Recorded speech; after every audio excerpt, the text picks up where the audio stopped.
Last couple of weeks, we've been tooling around in 1 John, and we have been enjoying what we have been seeing in His Word as we've been seeing the difference between those who walk in darkness and those who walk in light.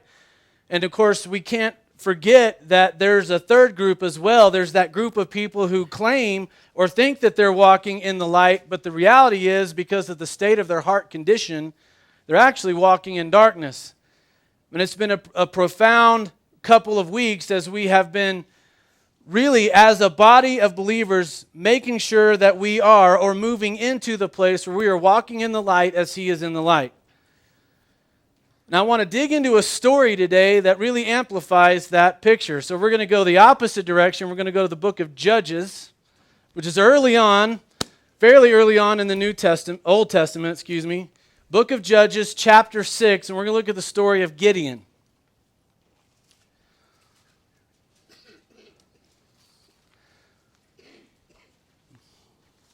Judges, chapter 6.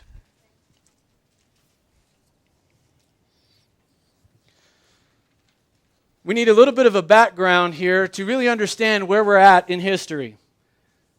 Moses has already led the Israelites out of captivity, out of Egypt, into the promised land. Moses passed away before even entering into the promised land. And who was it that took over? Joshua. And Joshua actually led the Israelites into the promised land. And they began to overthrow cities and wipe cities out. And God was going before them, doing all these miraculous signs, these amazing ways of bringing these millions of people out of Egypt into their given territories, into the promised land. But at the point when Gideon arrives in history, and Joshua's whole generation has passed away. They're gone. And the next generation shows up. All they've heard is stories about what God did. They did not see it with their own eyes. And a pattern of living ensues. And the entire book of Judges is this pattern. People seek the face of God, and a generation will be worshiping God as they should, and then the next generation turns to idolatry. And God ends up rejecting the Israelites, and trauma ensues.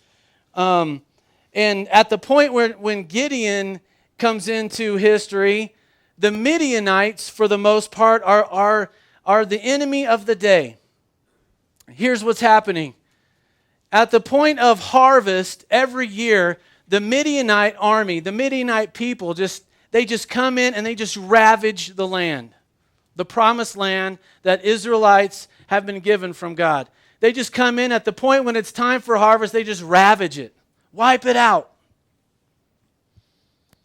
And this has been going on year after year after year. And it's so shameful, it's so embarrassing that what's happening is the Israelites are actually hiding out in caves and in holes in the ground.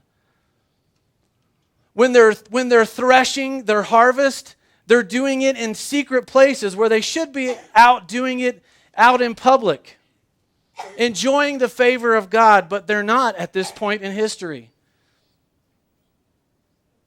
It's turmoil at this point. It's turmoil, and it has been. And here we find Gideon, chapter 6. Judges chapter 6, right at verse 1. Again, the Israelites did evil in the eyes of the Lord, and for 7 years He gave them into the hands of the Midianites. Because the power of Midian was so oppressive, the Israelites prepared shelters for themselves in mountain clefts and in caves and strongholds. Whenever the Israelites planted their crops, the Midianites and the Amalekites and other eastern peoples invaded the country.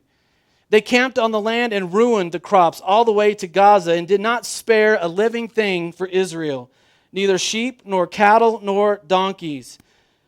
They came up with their livestock, and their tents were like swarms of locusts. I mean, just get the picture.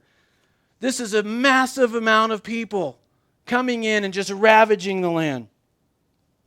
It was impossible to count the men and their camels. They invaded the land to ravage it.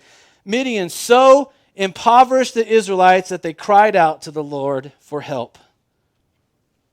When the Israelites cried to the Lord because of Midian, he sent them a prophet who said the following. This is what the Lord, the God of Israel, says. I brought you up out of Egypt, out of the land of slavery. I snatched you from the power of Egypt and from the hand of all your oppressors. I drove them from before you and gave you their land. I said to you, I am the Lord your God. Do not worship the gods of the Amorites in whose land you live. But you have not listened to me. The angel of the Lord came and sat down under the oak in Ophrah that belonged to Joash the Abiezrite, where his son Gideon was threshing wheat in a winepress to keep it from the Midianites. Basically, he's kind of down in a hole.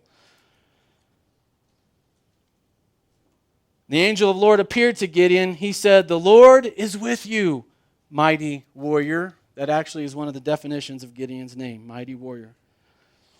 But sir, Gideon replied, if the Lord is with us, why has all this happened to us? Where are all his wonders that our fathers told us about when they said, did not the Lord bring us up out of Egypt? But now the Lord has abandoned us and put us into the hand of Midian. See, at this point, Gideon is not able to really see why things are the way they are. All he can see is that God has abandoned them. But he's not seeing, apparently, why God has had to abandon them. You see, they have set up Baal altars and Asherah poles. Now, we need to understand what that means.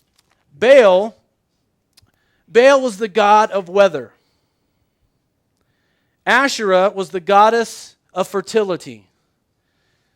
Now, if you think about those two things, you can understand that their desperation for making sure that the weather cooperated so that the crops that you planted would be healthy and would be vibrant. You could see how they could fall quickly into that temptation because of that burden on their hearts and minds, that the weather would be what it needs to be. So they would set up these Baal altars to worship Baal, the god of weather. And then, of course, the fertility issue. They would want their families to thrive and to be as big as they could get. So they would set up these Asherah poles to the goddess of Asherah. Isn't it interesting that the Midianites would come and ravage the land? Here they are offering up sacrifices to Baal so that the weather would cooperate, so that the crops could be healthy and plentiful, and then all of a sudden the Midianites would come and just rob them of it. See the connection there? It's a really interesting connection. And Gideon's like, God has abandoned us. Why are you going to say the Lord is with you, mighty warrior, when God has clearly abandoned us? Verse 14. You think you're seeing that Gideon is talking to an angel, but look at this. The Lord turned to him and said. Now, the reason that the wording has changed is because you need to understand something. And this is not the only time that this happens. It happens several times in the Old Testament. This is one of those encounters where Jesus, prior to incarnation, prior to getting inside of Mary's tummy, shows up on earth and has a conversation with a person. Happened with Abraham. It happened with Moses. Shadrach, Meshach, and Abednego, when they were in the fire, that was Jesus that showed up in the fire with them. This is one of those moments. Jesus shows up, and it's in the appearance of an angel. So there's a description that fits, but you need to understand that Gideon is talking to Jesus. And he turns to Gideon and he says this, verse 14, go in strength.